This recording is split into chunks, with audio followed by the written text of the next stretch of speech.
Según cuenta la leyenda, aquí, en el monte Hernio, vivía un gigante que demostraba su fuerza lanzando rocas gigantes.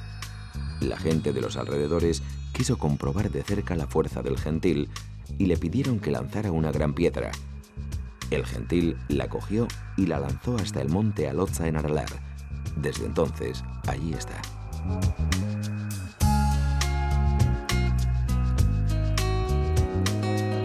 El parque de Aralar cautiva a sus observadores por su fascinante relieve de grandes elevaciones calizas, sus ríos y manantiales, su rica vegetación y fauna y sus tradiciones cargadas de mitos y leyendas. La cumbre emblemática de Aralar es el Chindoki, visible desde muchas zonas y considerada como la montaña más querida y hermosa de Guipúzcoa. La sierra es muy visitada por montañeros y espeleólogos. Existen numerosos itinerarios por caminos y pistas forestales, aunque la ascensión a las cimas requiere cierta práctica montañera. Otro indudable punto de interés para amigos de los espacios naturales es la Sierra de Aizcorri, culminada por el monte que le da nombre. Una cadena de cumbres de gran belleza que constituye la frontera natural con el territorio alavés. Su fascinante atalaya constituye la cima más elevada de todo el territorio. Las campas de Urbía, el corazón del parque natural, son conocidas desde la prehistoria, como lo atestiguan los innumerables dólmenes que salpican las laderas de este valle de hermosos prados, refugio de numerosas majadas y de grandes rebaños de oveja lacha.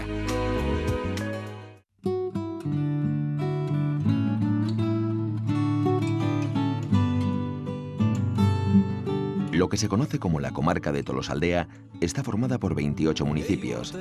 Es la comarca más extensa de Guipúzcoa y representa una sexta parte de su población.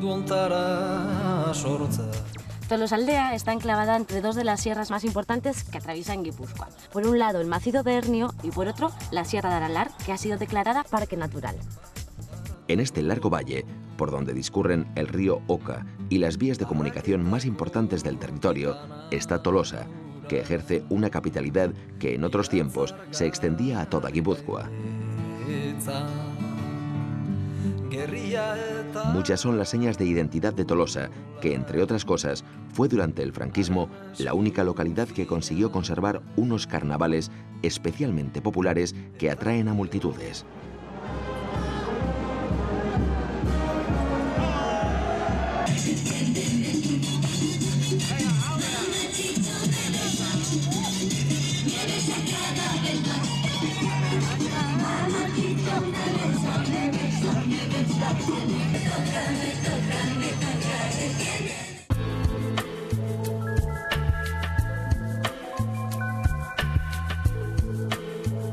En la gastronomía de la comarca no podemos olvidar sus afamadas alubias, los chuletones y, por supuesto, los dulces típicos de Tolosa, sede del único museo de confitería del mundo. Probarlos dejará al visitante un sabor aún más dulce de Tolosaldea.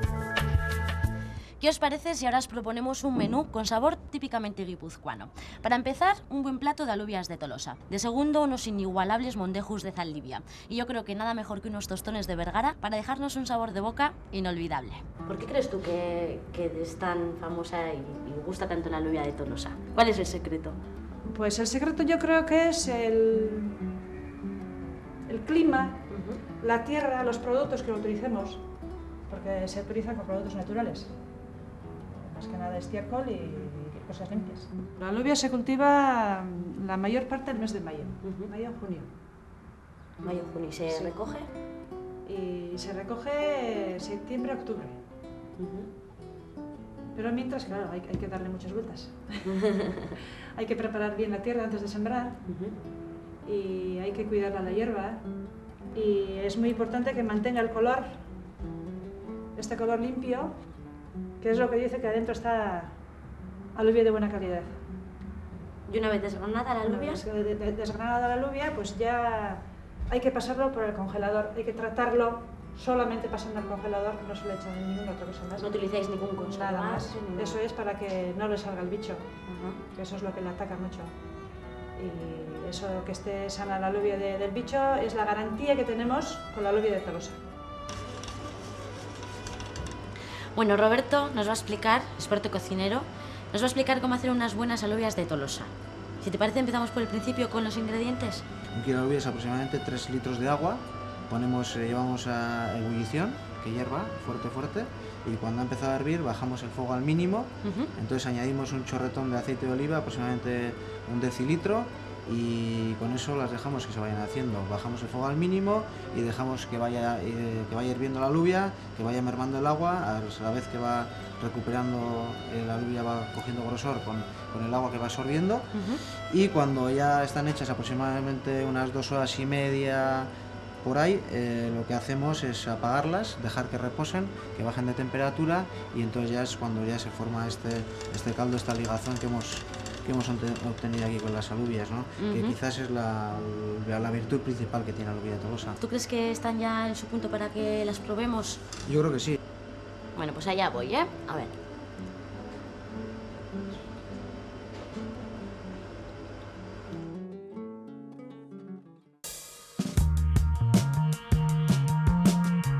Guipúzcoa es mucho más que verdes montañas y pueblos de pescadores. Es ante todo un lugar que ha sabido mantener las tradiciones. Y prueba de ello son algunos de sus museos que guardan gran parte de la historia de cada una de las comarcas. Este es el caso del Museo del Tren de Azpeitia. En 1989 se dieron los primeros pasos para la puesta en marcha del museo. Se decidió que fuera en Azpeitia porque estamos en una villa con importantes edificios ferroviarios de gran valor tanto estético como arquitectónico. Hay que destacar en este museo la existencia y permanencia del antiguo taller de mantenimiento del ferrocarril del Urola, que se conserva en su estado original desde principios de siglo. Pero, sin duda, uno de los mayores atractivos del museo y del que más disfruta el público que se acerca hasta Azpeitia es del hecho de poder viajar en un tren de época restaurado, una experiencia inolvidable. Completamente distinto, pero igual de interesante, es el Museo Gorrotxategi de Tolosa. Este museo de chocolate merece una deliciosa visita para conocer de cerca los utensilios utilizados por nuestros ancestros para la elaboración de dulces y de confitería en general. Nos trasladamos ahora hasta el Goierri, concretamente hasta la localidad de Zerain, para conocer su museo etnográfico. El museo nació de forma original a raíz de una exposición que se hizo en el frontón de la localidad con la recogida de fotografías y utensilios de los caseríos de la zona. Por último, en el mismo corazón del Goierri encontramos el Museo de Zumalacárregui, en Ormaiztegi. El museo se encuentra situado en un caserío típico vasco del siglo XVIII que se conoce con el nombre de Iriarte Erdikoa. Este no es otro que el lugar en el que pasó la infancia el general Tomás de Zumalacárregui, que tras su muerte en 1835, en plena fase de triunfos carlistas, hizo que este se convirtiese en todo un mito para sus seguidores.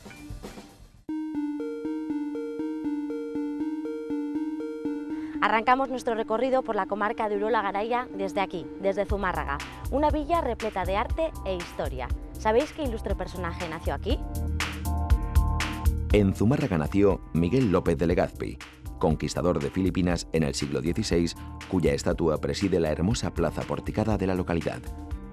Otros edificios destacados de Zumárraga son la Casa Torre de los Legazpi y la ermita de Santa María de la Antigua. Nuestra siguiente parada la hacemos en Legazpia, una acogedora localidad íntimamente ligada a la historia del hierro en Euskal Herria.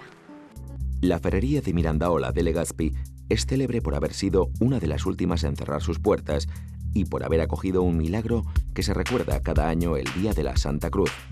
En Legazpia también podemos viajar en el tiempo para adentrarnos en el mundo de las familias obreras de los años 50. Se trata de la Ruta Obrera. Maitane, cuéntanos un poquito en qué consiste la Ruta Obrera. Bueno, la Ruta Obrera son 15 espacios que en Legazpia, a través de los cuales se puede conocer toda la vida de los obreros de los años 50. Y de los 15 puntos, 3 se pueden ver por dentro. Bueno, dentro de la casa se escucha una voz que te va pasando por toda la casa. Desde el baño, que explica pues, cómo fueron las primeras casas de Legazpia que tuvieron agua caliente, luego el comedor, que era como el sitio más lujoso de toda la casa, que solo se usaba para bodas, comuniones y estas cosas. Luego, bueno, ahora estamos en la cocina, luego la habitación de matrimonio, la habitación de los niños y la habitación de los pupilos o vecinos con derecho a cocina. Lo que es en la escuela, ¿qué nos puedes comentar de la escuela?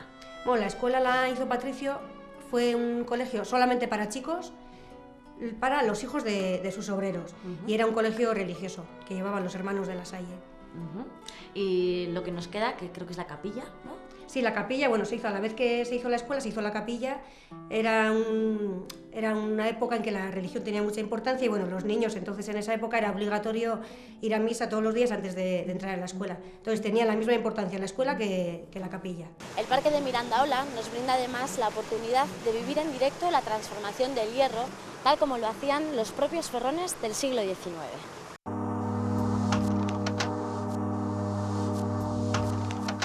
Este impresionante espectáculo no pertenece al pasado ni a una película.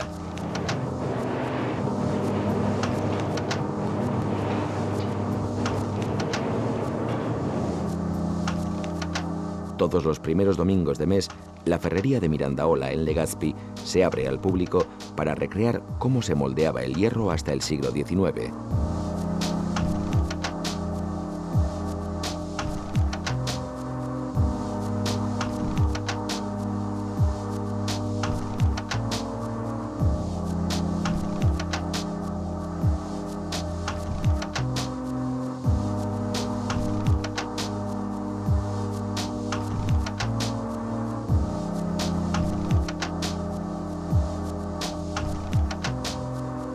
En el coto minero de Aizpea, un patrimonio milagrosamente conservado, se pueden visitar vestigios medievales con otros posteriores, galerías, bocaminas, polvorines y cadenas de transporte que por medio de túneles y teleféricos acarreaban mineral hasta Ormaiztegi. En Ormaiztegi, precisamente, encontramos esta obra monumental. 4 pilares sostienen 18.000 toneladas de hierro a lo largo de 289 metros. Construido en 1864, este puente de hierro fue la obra más atrevida de la línea Madrid-Irún. La llegada del ferrocarril supuso una auténtica revolución. Y nos remontamos aún más allá en el tiempo, hasta el siglo XVI, para hacernos una idea de cómo vivían y trabajaban nuestros antepasados. En Esquio y Chaso podéis visitar el caserío Igartubeiti.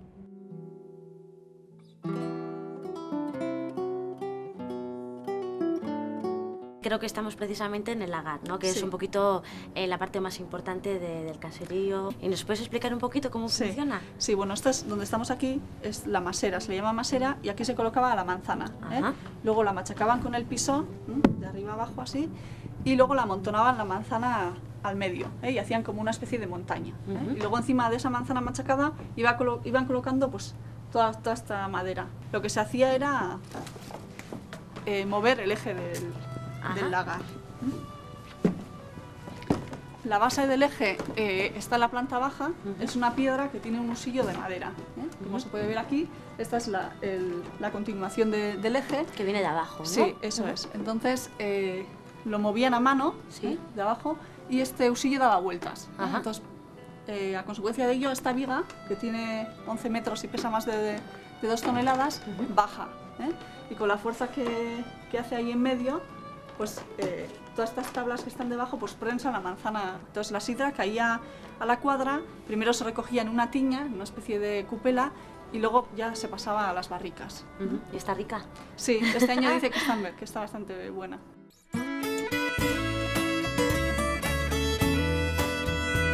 En el recorrido del río Urola encontramos villas de gran importancia histórica como Azpeitia y Azkoitia, y entre las dos el impresionante complejo barroco de Loyola, construido en honor del fundador de la Compañía de Jesús, Ignacio de Loyola. Azpeitia y Azkoitia poseen un rico patrimonio monumental. En el casco medieval de Azpeitia podemos admirar edificios como la Casa Anchieta, que ordenó construir en el siglo XVI Juan de Anchieta, músico de los Reyes Católicos, en la que destaca su fachada mudéjar, o la Casa Emparan, de impresionante solemnidad. Azkoitia puede también presumir de un rico casco medieval y de hermosos palacios y casas torre. En su iglesia parroquial de Santa María la Real se encuentra el último órgano construido por la mítica firma Cavall-Coll, inaugurado en 1898. Rodeando la casa-torre en la que nació en 1491 Íñigo de Loyola, el complejo arquitectónico erigido en homenaje al fundador de la Compañía de Jesús destaca por la solemnidad y las dimensiones de todos sus elementos, entre los que destaca la basílica, con su cúpula de 65 metros de altura. La basílica se inauguró en 1738, pero tras la expulsión de los jesuitas, el complejo no pudo completarse hasta finales del siglo XIX, 2 siglos después de haberse iniciado su construcción. La Casa Torre ha sido acondicionada de manera que permite conocer cómo se desarrollaba la vida cotidiana de la familia de Ignacio de Loyola. Un rincón más a visitar en el recorrido, cuando menos inquietante, por el curso del río Urola.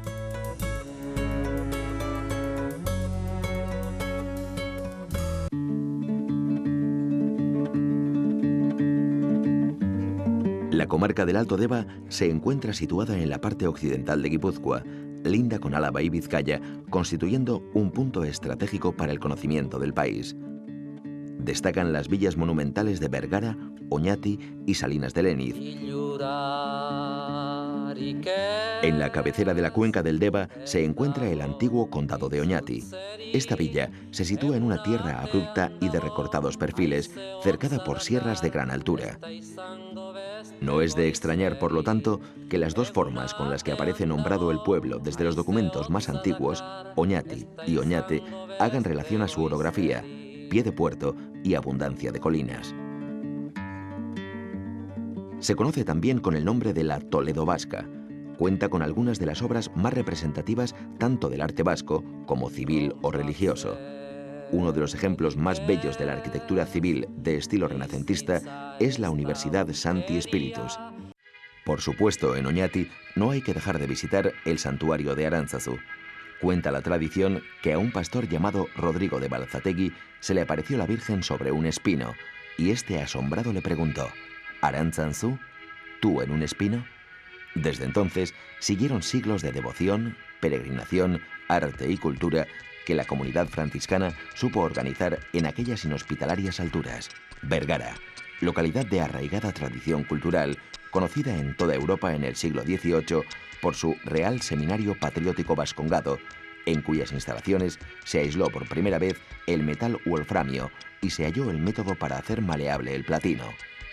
Fue fundada mediante carta Puebla otorgada por el rey Alfonso X el Sabio en el año 1268. Hay aquí numerosas mansiones y casas señoriales de los siglos XVI y XVII. También es visita obligada en esta localidad guipuzcoana la parroquia de San Pedro de Ariznoa, donde se custodia el Santo Cristo de la Agonía, obra maestra del escultor barroco Juan de Mesa de 1622. Estas son algunas notas a tener en cuenta sobre la comarca del Alto Deva. Si lo que os apetece es un deporte que os permita disfrutar tranquilamente de los paisajes guipuzcoanos, os proponemos 3 actividades que no vais a poder rechazar. Un paseo a caballo, senderismo y, ¿por qué no?, una sesión de mountain bike. Y para hablarnos de la bicicleta, nadie mejor que Suaitz Ayuso, que es subcampeón de ciclocross de Euskadi. ¿Qué nos recomiendas? ¿Salir de casa con una ruta predefinida o es mejor un poco ir a la aventura y descubrir paisajes? Sí, yo creo que eso pues ya tienes que ir ya con la idea ya clara, ¿no? De a dónde ir o qué ruta hacer. El único inconveniente que tiene la zona de Goierri es que es una zona muy empinada. Es una zona que hay bastante dureza y bueno, pero también hay zonas muy bonitas que no hay tanta cuesta y bueno, yo creo que cada persona tiene que ver en qué zona tiene que andar, pero para eso también cada uno tiene que concienciarse del nivel que tiene.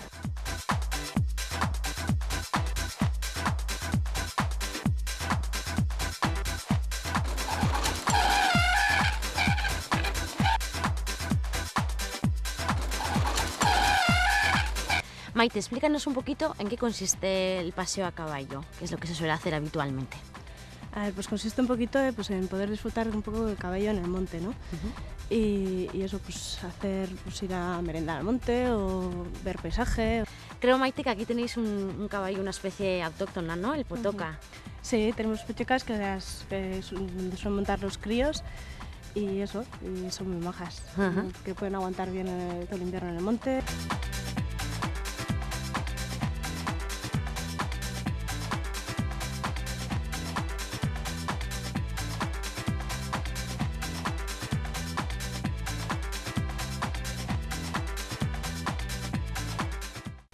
Nicolás, el senderismo, además de ser un deporte muy sano para la salud, nos permite contemplar la naturaleza, en este caso guipuzcoana, pues un poco a nuestro ritmo, ¿no?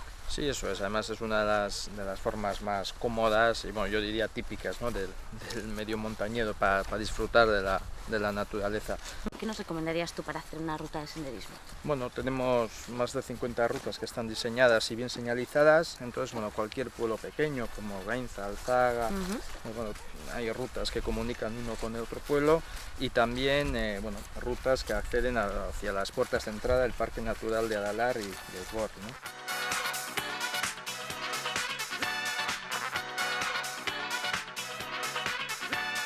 Y para los más intrépidos, pero no menos amantes de la naturaleza, Os reservamos 2 deportes en alza, la escalada y el piragüismo.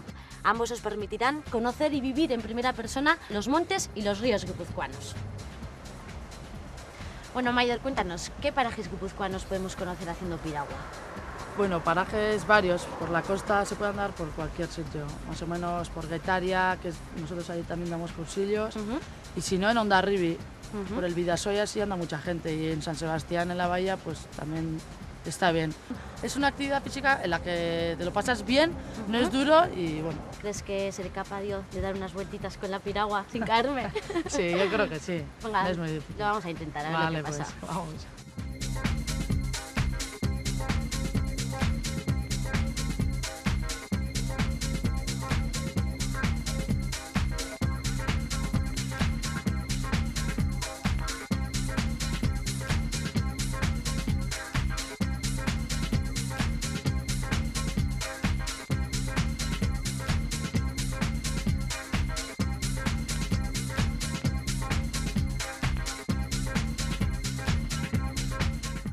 Bueno, Sorion, aquí en Guipúzcoa, ¿qué monte nos aconsejarías tú para escalar? ¿Cuál es el que más llama a la gente? A mí en particular la que más me llama es Chindoki. Es una mezcla de un poco aventura por la aproximación que tienes de 45 minutos andando y luego pues lo que es la misma escalada, que bueno, está muy bien. Supongo que en el tema de la escalada lo que es la seguridad, prioridad absoluta, ¿no? Sí, cada vez como hay más medios para asegurar lo que es las paredes, bueno, las rutas para asegurar, pues entonces cada vez hay menos riesgo. Y a mí también me impresionaba, pero es eso, te vas haciendo y eso te incita a escalar, ¿no? La impresión esa que te da.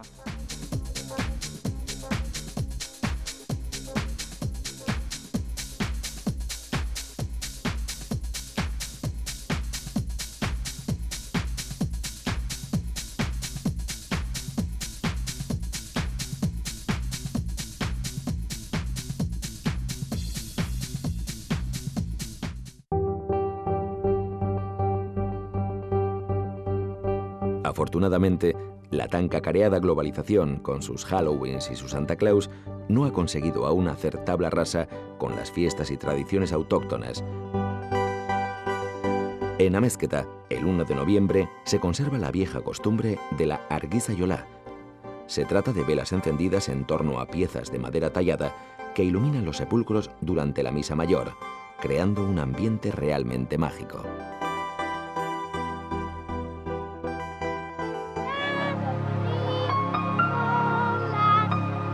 El 5 de diciembre, víspera de San Nicolás, los escolares de Legazpi, Mondragón y Segura salen a las calles y recorren las mismas cantando las coplas típicas de este día. El domingo siguiente al jueves del Corpus Christi se puede vivir en Oñati una jornada llena de vistosidad y belleza, con más de 400 años de antigüedad. 8 o 12 danzaris, dirigidos por un capitán, evolucionan sin cesar, adelantándose y retrasándose en el recorrido procesional.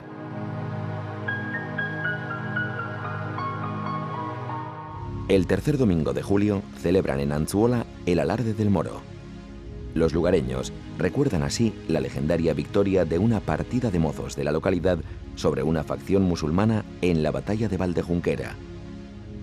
El Moro, hecho prisionero en la batalla, es paseado a lomos de un burro y, tras arengar el general a las tropas locales, es obligado a rendirse. Son muchas las localidades que por San Juanes celebran sus fiestas patronales, aunque tal vez sean las de Tolosa, con corridas de toros, procesiones, danzas propias como la bordón danza, reseñas de armas, etc., las que ofrezcan un espectáculo más variopinto.